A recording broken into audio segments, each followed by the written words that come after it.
Hi friends, இந்த அடிக்கிற வெயிலுக்கு ஜில்லுன்னு ஒரு ஜூஸ் குடித்தா எப்படி இருக்கும்? வாங்க, என்கிட்ட கிர்னி பழம் இருக்குது, அதை வச்சு ஜூஸ் பண்ணலாம். ஒரு பழுத்த கிர்னி பழத்தை எடுத்து இப்படி ரெண்டாக கட் பண்ணுங்கள். இதோ இந்த மாதிரி. ஒரு ஸ்பூனை எடுத்து இந்த நடுவில் இருக்கிற விதையெல்லாம் எடுத்து ஒரு தனியாக ஒரு கிண்ணத்தில் போட்டுக்கோங்க. இந்த விதையெல்லாம் வச்சு என்ன பண்ணுறதுன்னு தனியாக இன்னொரு வீடியோவில் நான் சொல்கிறேன். இப்போ பாருங்கள், இந்த விதையெல்லாம் எடுத்தாச்சு.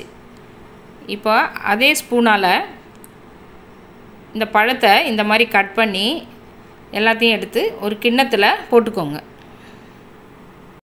இப்போ பாருங்கள், ஒரு பழம் ஃபுல்லாக கட் பண்ணி இதில் போட்டாச்சு.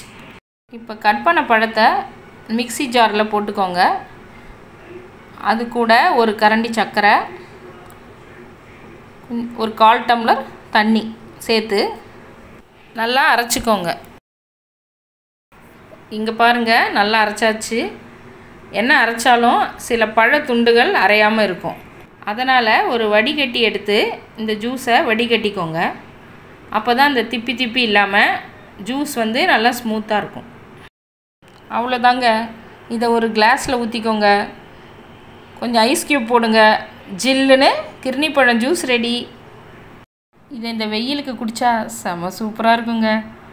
லைக் அண்ட் சப்ஸ்கிரைப் பண்ணுங்கள்.